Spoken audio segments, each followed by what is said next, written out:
bears prefer to avoid people whenever they can. In fact, most people never know they are close to a bear before it vanishes into the forest. Each year, countless interactions occur between people and bears without harm, but on rare occasions a meeting between a bear and human results in human injury or even death.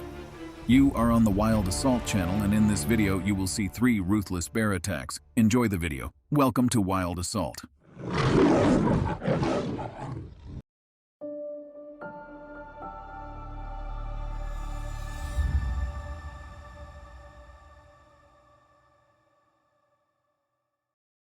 Having delivered the last of his explosives to seismic crews working on the Alaska Highway, Ray Kitchen, a 56-year-old trucker from Fort Nelson, BC, decided to stop off at the Liard River Hot Springs Provincial Park. There, his 11-year-old daughter, Jolene, and her friend Sarah, who were along for the ride, could enjoy a swim. A tropic-like oasis in the boreal forest, the hot springs were a popular tourist haven complete with campsites and a playground. It was August 14, 1997. As Kitchen relaxed beside the springs watching the girls play, terrifying screams suddenly erupted from the park's famous hanging gardens. The sound jolted Kitchen to his feet. He rushed along a rain-slicked boardwalk and up some wooden stairs to reach the garden's viewing platform, and stopped, horrified. On the wooden structure, a huge bear straddled a young boy beside the motionless form of a woman. Both were covered with blood from deep gashes in their swimsuit-clad bodies. Patty McConnell had been driving north from Paris, Texas for over a week, heading for Alaska to start a new life. The vivacious 37-year-old mother hoped to get a job there and raise her 2 kids, Kelly, 13, and Kristen, 7. It had been a tiring trip, and the children were delighted when McConnell turned off the Alaska Highway and into the Liard River Park. The family wasted no time slipping into their swimsuits, and in bare feet they hurried along the boardwalk and into the crystal-clear 53-degree seawater of the lower pool. After a long, hot soak, they headed for the more secluded upper pool some 340 meters farther into the bush. Kristen soon got bored and raced back along the boardwalk to the lower pool, where she'd made some friends. "Slow down or you're gonna slip," McConnell yelled as her daughter tore off around a bend. She and Kelly got up to follow. As they reached the turnoff leading to the hanging gardens, Kelly said, "Let's go see them, Mom." Climbing a flight of steps through the bush, they came to a viewing platform. So intent were mother and son on identifying the exotic plants, they paid no attention to a rustling in the bushes beside the boardwalk. McConnell glanced at her watch. "Kelly, I'm worried about Kristen. I'm going to find her." McConnell started down the wet steps. As she reached for the railing to steady herself, something drew her attention. She looked up into the eyes of a black bear, a big adult male sitting in the shrubbery chewing on a dogwood branch. McConnell froze. "Kelly, bear!" she hissed. "Sure, Mom." With his back to her, Kelly thought she was kidding. "Kelly!" This time he turned round to find an animal taller than him staring intently at his mother. Remembering what he had heard about bears, he said, "Mom, don't make any sudden movements." Cautiously, Kelly edged towards his mother. The bear snorted, then lunged through the railing and onto the boardwalk. "Mom, run!" Galvanized by her son's screams, McConnell moved as fast as she could, the bear charging after her. She ran up the steps to the viewing platform and was trapped. Kelly saw in horror the bear engulf his mother's almost naked body with its own. Despite his slight stature, the 13-year-old ran at the creature and kicked it in the face. "Get off my mom!" The bear looked up, grunted, and went back to its prey. Searching for a weapon, Kelly snatched up a sawed-off tree limb. With a strength born of anger, he smashed at the bear's head, all the while screaming for help. The sight of his mother's blood on the bear's canines spurred Kelly on. Lunging furiously with his stick, he hit the animal squarely on the nose, drawing blood. The bear growled and swung a paw at Kelly, ripping deep claw marks into his neck and shoulders. Then he came after the terrified boy. Kelly crumpled under the animal's massive weight. He felt its teeth crunch around his waist as it lifted him into the air and swung him around like a dog playing with a rag doll. Just as he was about to pass out, the animal flung him to the deck. Kelly rolled into a ball. His mother lay beside him, her skin ashen, her eyes open and unblinking. He tried to crawl towards her, but the bear pounced again, tearing chunks out of his flesh. The animal's foul, rancid breath made Kelly want to vomit. He closed his eyes. He knew he was about to die. Ray Kitchen quickly took in the horrifying scene. Grabbing a fallen tree branch, he hammered it against the railing. "Hey, get off!" he yelled. The bear paid no attention. Kitchen tore off a bigger branch and rammed it into the bear's stomach, hoping to push the animal away from the child. The bear rose from his victim and charged towards Kitchen. The impact knocked him right through the railing, bear and man tumbling into the bush. Clad only in his swim trunks, Kitchen tried to protect his body from the bear's slashing claws by scrambling on his knees to a tree and covering his head with his hands. He began yelling for help. Frank Headingham, 71, was lounging on a deck overlooking the lower pool when he heard the screams. Just a bunch of kids, he thought. Then he heard shouts. "Help! Bear! Get a gun!" He immediately took off in their direction. Just ahead of him on the boardwalk were Ingrid Bailey, a wilderness firefighter and paramedic from Felton, California, and her friend, Brad Westervelt. News that a rogue bear was about had spread quickly, and frantic people were fleeing towards the parking lot. But Bailey, who regularly parachuted into fires in remote areas, was used to bears. She, Westervelt, and Headingham pressed on, gathering sticks and chunks of wood as they ran. At the viewing platform, they saw two blood-stained bodies on the deck. But it was the terrifying scene below the deck that riveted them.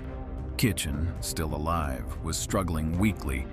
The bear's jaws were clamped tight around his upper arm and shoulder, its claws slashing at his already torn and bloody body.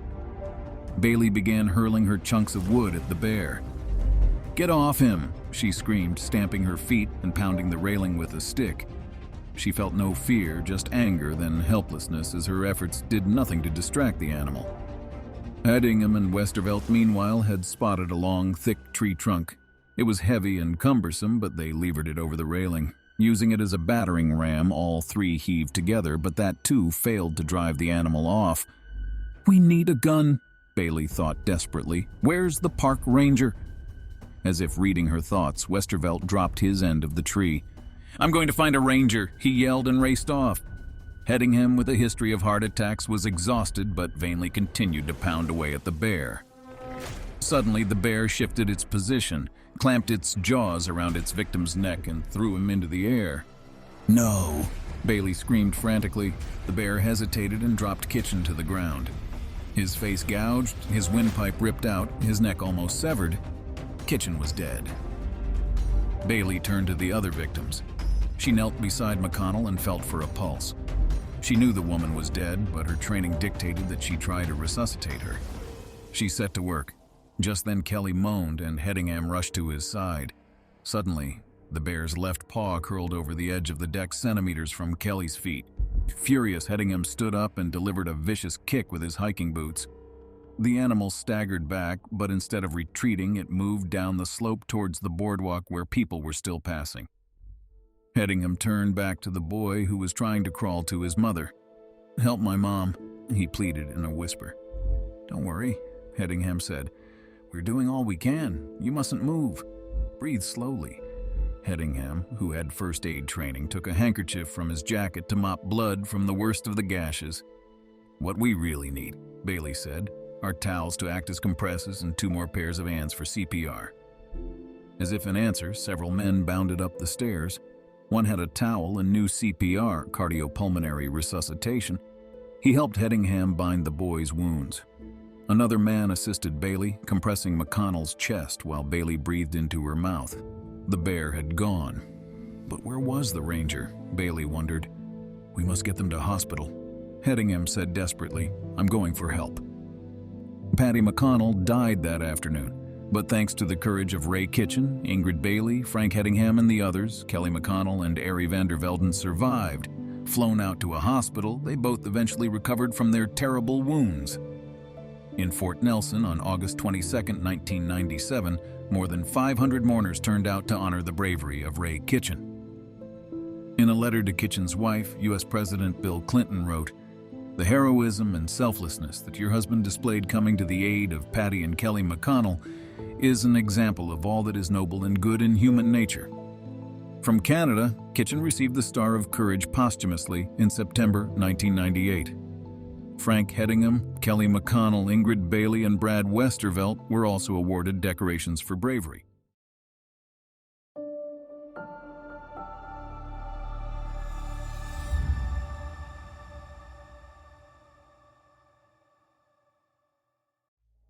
An Arctic expedition by a group of British teenagers turned to tragedy when a polar bear tore through their camp, mauling one boy to death and seriously injuring 4 others.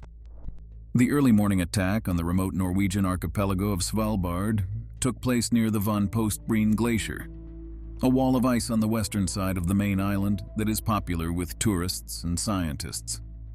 The group were part of an 80-strong expedition of teenagers and young adults from the British Schools Exploration Society, a Kensington-based charity that specializes in sending youths on demanding challenges.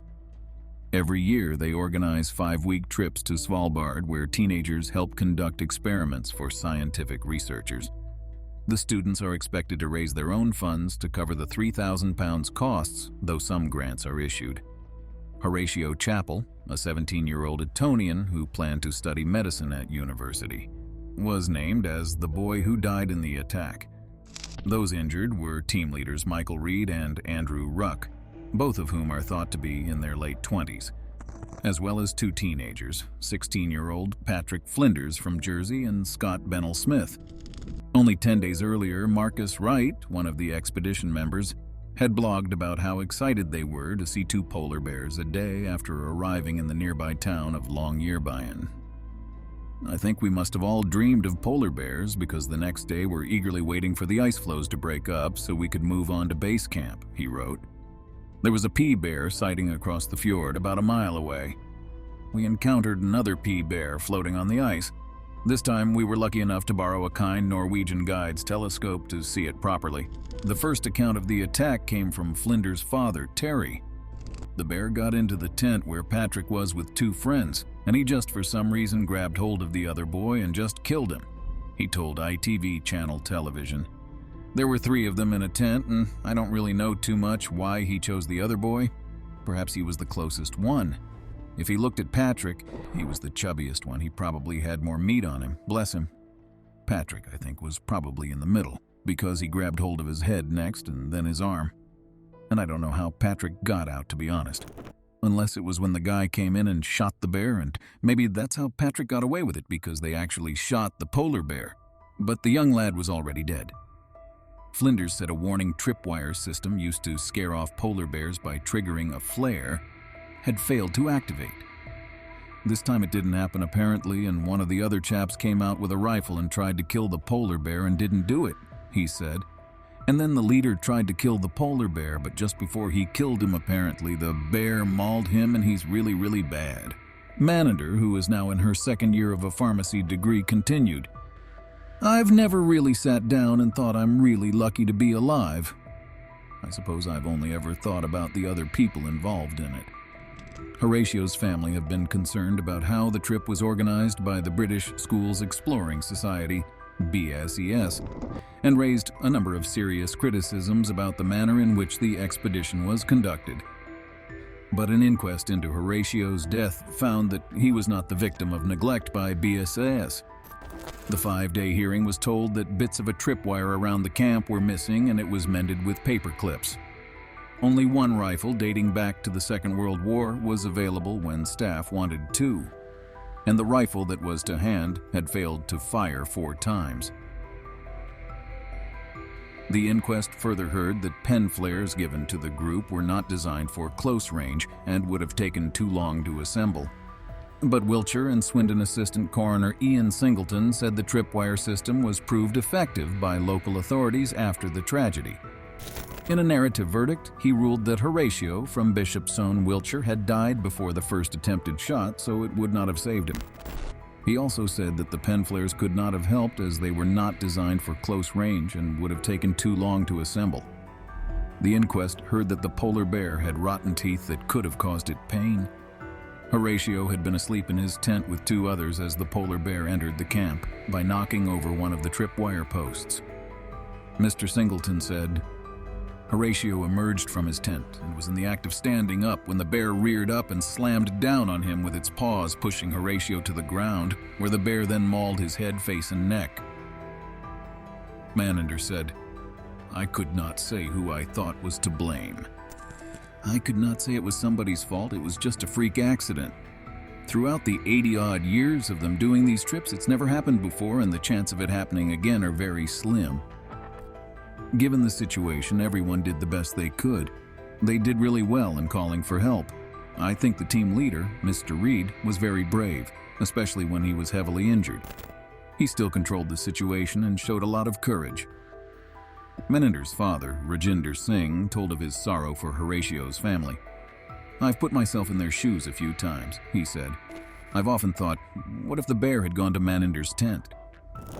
After the inquest, David and Olivia Chappell, Horatio's parents, advised other parents to ask questions of organizations taking their children abroad. They said, "Our solace is the 17 years of love, kindness, and courage which Horatio gave to so many of us." They announced the creation of a series of therapy gardens at spinal injury units across the country in his memory. The family added, "In the attack, Horatio managed to stand despite severe wounds to his head and was seen by witnesses facing the bear, confronting the bear with all that he had, his screaming voice, his empty hands, and raised arms." Mr. Reed from Wapping, East London, told of his frantic battle to shoot the bear. He himself suffered a broken jaw, fractured skull, and damage to his eye sockets after the bear attacked him with its teeth and claws. At one point, his head was in the animal's jaws. Scott Bennell Smith, another of the young adventurers sharing the same tent as Horatio, described how he was woken by the shaking of the tent. He thought someone was trying to wake him, but then the tent was ripped to shreds by the bear. He sustained head and back injuries when the bear struck out at him.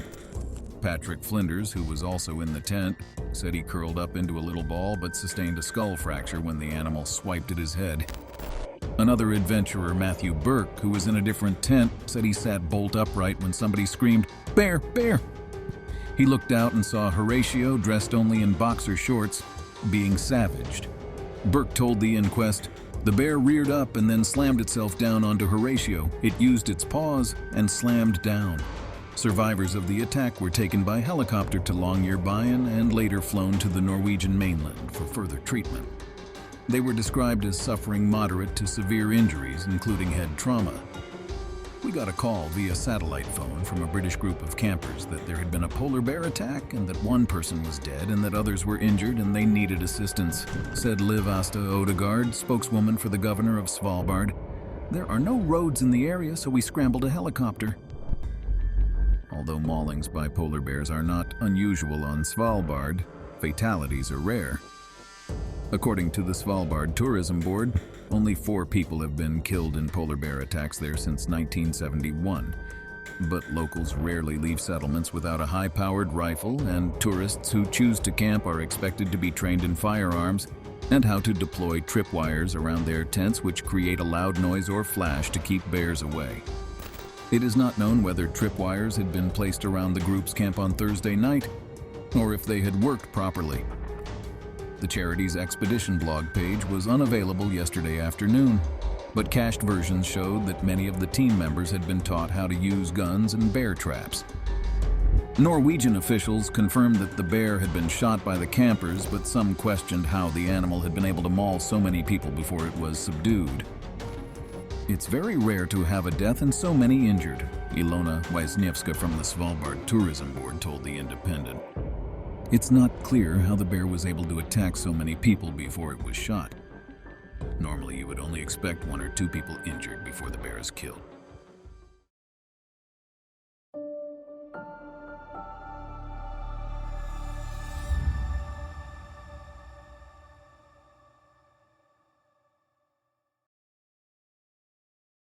For 13 years, Timothy Treadwell spent his summers camping out in Alaska with wild bears, but eventually his luck ran out. A former heroin addict, the 46-year-old found solace with the grizzlies, who he spoke to, played with, and even touched. He gave each one a name and classed them as his friends. But one stormy October evening, just hours from when he was due to be picked up by seaplane to return home for winter, He was mauled to death in front of girlfriend Amy Huguenard, 37, before the bear turned on her. Air taxi pilot Willie Fulton immediately knew what had happened when he landed at Katmai National Park to collect the duo just 24 hours after last speaking to Timothy. Instead of finding the pair waiting on the shore, there was an eerie silence and the meanest-looking bear sitting atop of a pile of human remains feeding from a human ribcage. Tim and Amy's tents were found collapsed and torn with their evening snack lying opened and untouched. Their shoes were laid neatly by the door. Outside one tent lay a 3-foot-high mound of grass, mud, twigs, and remains, with Ranger Joe Ellis spotting fingers and an arm protruding from the grotesque pile. Nearby, they found what was left of Tim's mauled head connected to a small piece of spine. His right arm was also found, his wristwatch still attached. But it was the video camera in Tim's tent that would provide the full, terrifying picture of what really happened. Tim recorded all his bear interactions, and the ferocious attack was no exception. But in their panic, either he or Amy didn't have time to remove the lens, resulting in 6 long minutes of blood-curdling audio. It starts with a frightened Amy, asking if the bear is still out there, before Tim screams, "Get out here! I'm getting killed out here!" The tent zipper is heard going as Amy rushes out into the storm and shouts for her boyfriend to play dead. Her screams and shouts appear to work, and the bear lets Tim out of its grip, but as soon as she heads to help, it returns, apparently clamping its jaws around his head once more and pulling him towards the undergrowth. Frantic, Tim screams for Amy to hit the bear, and she's heard telling him to fight back before attacking it with a frying pan. Throughout, the bear is sinisterly silent, with Tim's shouts giving way to moans before Amy panics and lets out a series of spine-chilling screams. There, the tape runs out. When the bear was shot, investigators recovered 4 bin bags full of human remains from the stomach of the 1,000-pound, 28-year-old male, who is said to have struggled to feed that season due to his age and broken teeth.